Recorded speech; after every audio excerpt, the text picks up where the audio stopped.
Welcome, players, to the next level. Here on the Batmandrew podcast, we believe that life is an immersive experience, best lived one campaign at a time. Every week, we load up a new save file and dive deep into the most interesting worlds across video games, movies, and all things fandom, all brought from the perspective of just an everyday regular dude like me. Today's mission is locked and loaded and ready for launch, so grab your controllers and remember, your campaign starts now. What's up, everybody? Welcome to the Batmandrew podcast.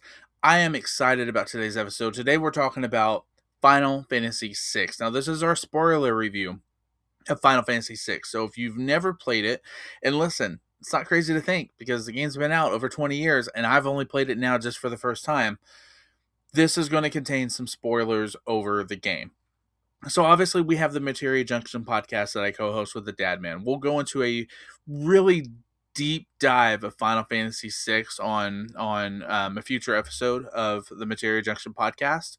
So for this, we're going to structure this review in a way of where we're going to talk about two things that we loved and one thing that we hated about the game to kind of streamline our review a little bit. And then we'll share our overall thoughts.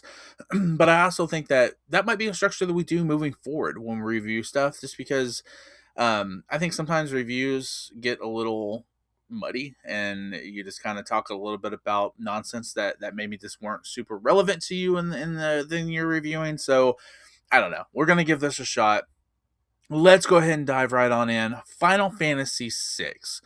Right off the top, absolute amazing game. Just absolutely incredible. It really was. I'm shocked that I waited so long to play Final Fantasy VI because it was a phenomenal Final Fantasy game. Easily the most Final Fantasy of a Final Fantasy game.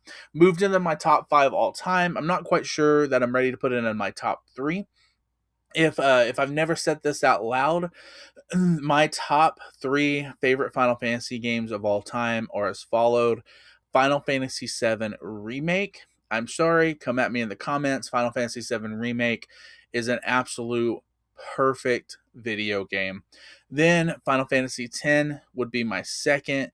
The World of Spira, Yuna, Tidus, the amazing story there, the religious aspects of it. By the way, happy early birthday, 25th birthday to Final Fantasy X. And then my third would be Final Fantasy VIII. I love the world there. I love Squall. I love Rinoa. Rinoa's probably my favorite female character of any Final Fantasy game of all time.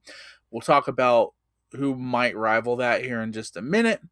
But yeah, there's my top 3. And I'm debating on whether or not I would put this ahead of Final Fantasy VIII. I think it probably comes in 4th on my all-time list. I don't quite know if I'd put it ahead of Final Fantasy VIII, but still absolutely just amazing game. And coming straight out of Final Fantasy 1, which was the last, Final Fantasy game that I played in its complete entirety, the jaw-dropping, advancement there and the cinematic scope and storytelling was astonishing. I was very impressed. Clearly, look, these games are retro games. So there's going to be a visual aspect and limitation to what these games can do. But the storyline is what really drove the advancement for me. This was an amazing leap in story, and it makes me excited, even though I know that some of the games in between, like 2, 3, 4, and 5, I've heard that some of them are a little bit of a miss, and aren't as great. I'm still looking forward to seeing how that advancement goes. I'm looking forward to playing those eventually. But right now we're talking about Final Fantasy VI, and I think for me, the turning point in that realization that this game was going to be different right away was that opening, like, iconic shot, where they were wearing the Magitech, I think is how you pronounce it, armor, like marching through the snow. And even in pixels, you could just tell immediately that this felt very different in its narrative scope. And the stakes were going to be on a whole different level. So I think that slow march in the armor across the snow, backed by the score by Nobu, and the music and kind of opening cinematic shot, just redefining what video games could do in the 1990s. I loved every bit of that, right? So let's dive in a little bit deeper of two things that we loved and one thing that I hated in this game. So there's going to be a lot more that I could obviously delve into. And when I talk about it with the Dad Man on the Materia Junction podcast, I'm sure that we'll really dive into some of these things.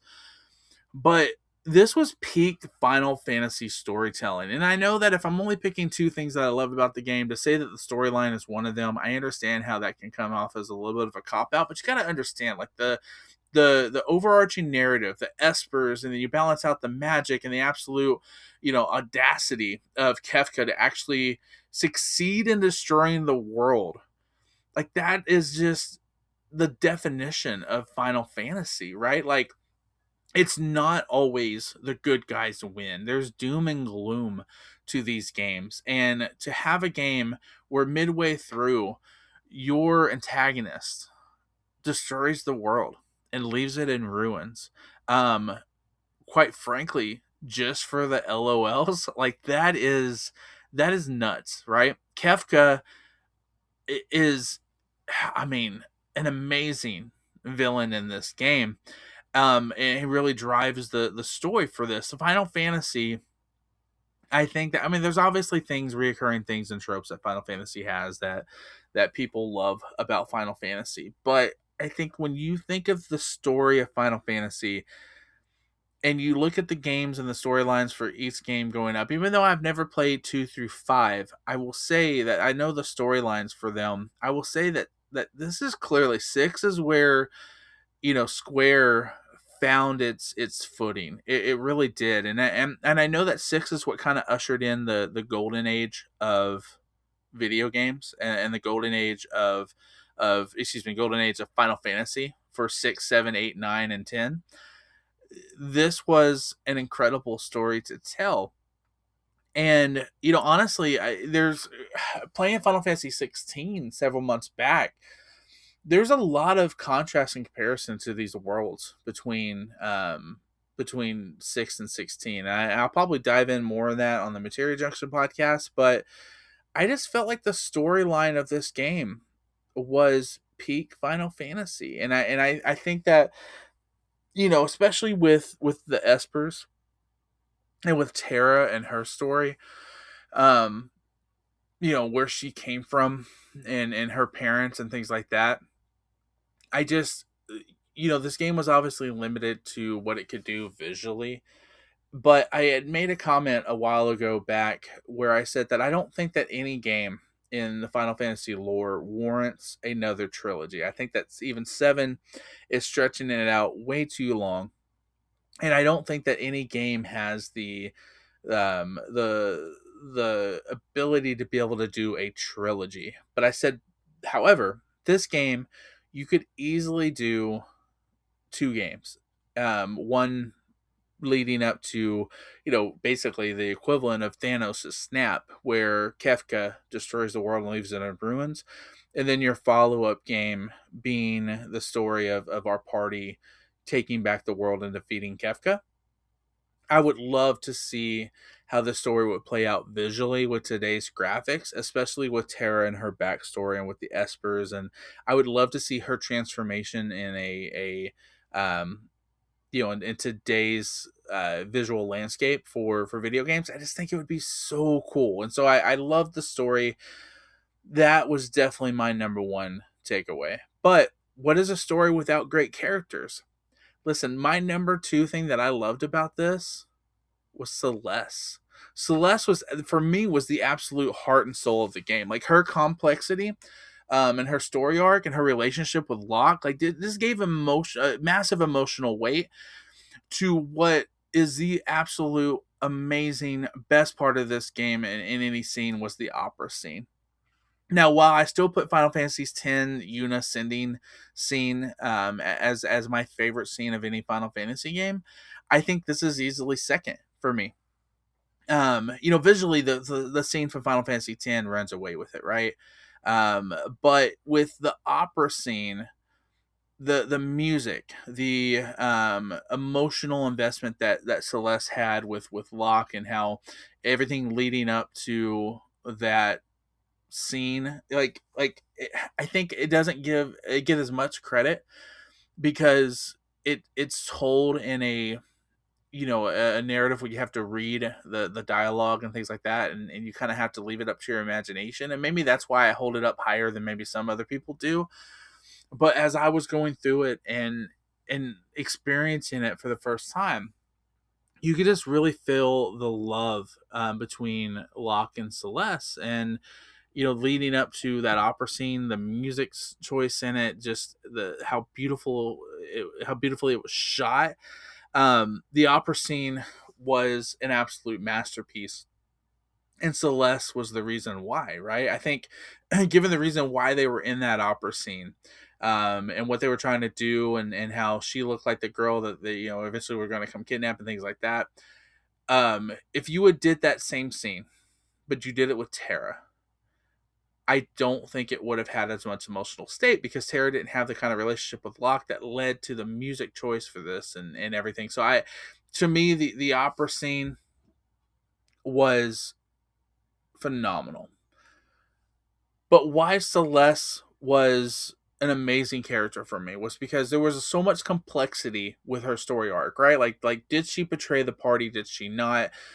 Her love interest there with Locke, and shit, I felt bad for her when so I guess getting to this point, she finds herself, she wakes up about a year later after the world has been ruined by Kefka. Sid's been taking care of her. Sid dies, and she decides to go ahead and try to take her own life, only to have survived and then find just a little piece of Locke coming from that bird, that and the hope that inspired in her heart that Locke could still be out there. And then Celeste being the one to lead this charge against Kefka in the second half of the game. I think you just saw a character arc for her that was honestly second to none for most Final Fantasy characters. Where I felt bad for her was when you finally find Locke. You find Locke in the Phoenix Cave, and he gets the Phoenix Esper just to run back to Rachel. Now Rachel, I think it was Rachel was her name, telling Locke, like, hey, go be with the one you love, and then Locke realizing that he really loves Celeste and all that kind of stuff. But that had to have been hard for Celeste, because here's the person she's been looking for. Here's the person who gave her hope after maybe one of the worst moments in her life of trying to commit suicide in this game. And all he's doing is trying to save his old girl. And so I felt bad for her in that moment. And maybe you guys have a different perspective of that part in the game, but I think it just, again, gave more credit to the emotional story arc of Celeste. And yeah, she was by far the best character of this game.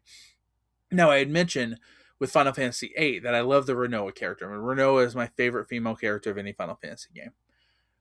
I've never really put thought into this, but like, I would say right off the surface, my top three would be Renoa, Yuna, and Aerith. I really love Tifa. I also I really thought the Jill character in Final Fantasy 16 was very underappreciated. So where Celeste would necessarily fall in line with some of my favorite Final Fantasy characters, I think I'd have to give it a little bit more time to say, but I definitely think she was easily the best part of this game. And in a game where we'll talk about this here in a second, where there were so many characters, I think she stood head and shoulders above. And to me, I think she's the main character of this game.